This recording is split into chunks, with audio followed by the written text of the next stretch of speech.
Hi everyone, welcome to the pelvic floor and core first week. So this series is going to start with the two main movements.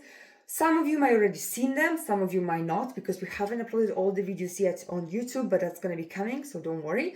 That's why we start with this video. I would like you to get as efficient as you can with these two movements, okay? We have a connection breath, then we have a T squeezes, and we're going to do glute bridge as a third one. So these are to be done every day, every other day, as many times as you can do, but once a day is probably fine, to make sure that we're improving the pelvic floor and core connection, and that we can actually use this to activate and use pelvic floor and core during the movements. Okay, so we'll be using these in warm-ups, in our sessions, especially the one for pelvic floor and core. That's why I don't want to explain them every single time. Okay, so let's start. Pelvic floor first. So pelvic floor core connection, we have a connection breath. Okay, we're gonna do first, we start an inhale. So we want to make sure that we are as efficient as possible to get the breath into the ribs, not into the belly. Okay, so the inhale looks like this.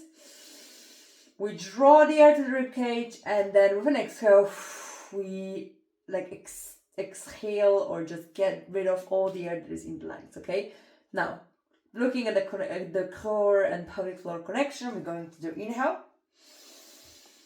We try to relax the pelvic floor or do nothing, okay? And then we start exhaling. We're blowing like we're blowing a candle, so it's a little, okay? So we start blowing like we're blowing a candle, and we think about squeezing just a wee, okay? So imagine that you're in the toilet, you're peeing, and you just want to stop that, okay? So it's not, I need to get to the bathroom as quick as possible because I'm going to just explode. It's more like, okay, I just want to prevent floppy, something got interrupted, okay? That's the first step.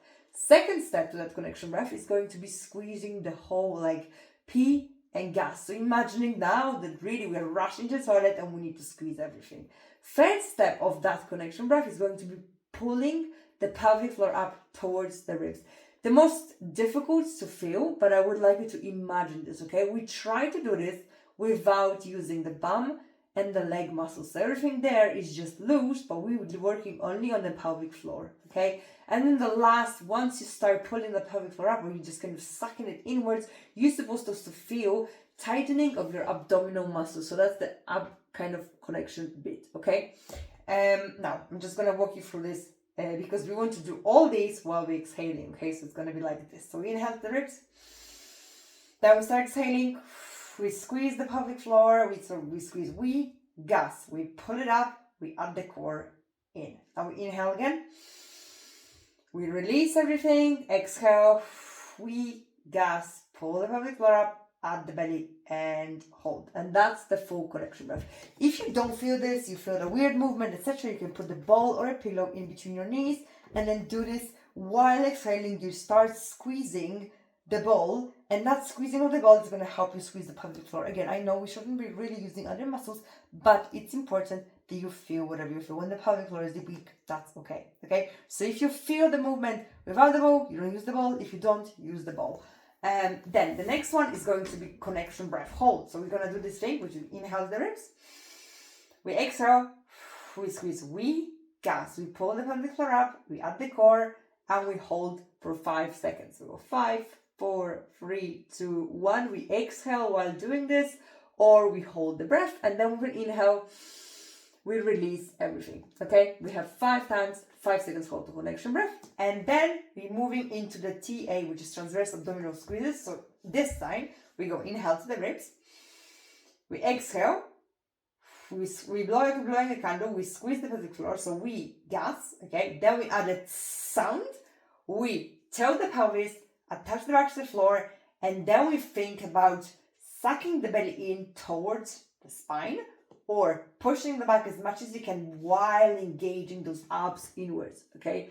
And we hold that for 5 seconds. So again, it's like inhale the ribs first, everything relaxes, then we start exhaling, blowing the candle, we squeeze, we gas, then we add that sound, we tilt the pelvis, attach the back to the floor, and then we focus on connecting, engaging the abs inwards as much as you can, holding it for 5 seconds. Again, we do this 5 times.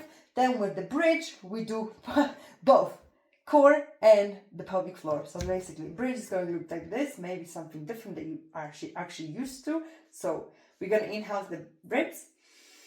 Once we're inhaling, we want to relax everything. Then we exhale, we blow like we're blowing a candle. First we squeeze, we gas. Then we tell the pelvis. We activate the core, pushing the back to the floor. And now we push the floor away. Try to lift the hips as much as possible without losing the connection of the core and connection of the pelvic floor. Then we inhale, we lower down. And that we would like to repeat from 5 to 10 times. I know it's slow, but it's really important that you focus on the pelvic floor and core connection in here, okay? So that's the first week. All you have to do are those 4 movements, because first you do 5 connection breath without holding, then you do 5 times 5 connection breath hold, then you do 5 times 5 TA transverse abdominis hold, and then you do 5 to 10 glute bridges. Okay, so everything is 5s, only the last one maybe you can go to 10, but it's up to you. So again, pillow, no pillow, you just need to see how you feel, and then I'm gonna see you on Tuesday or on Wednesday so you can practice this more.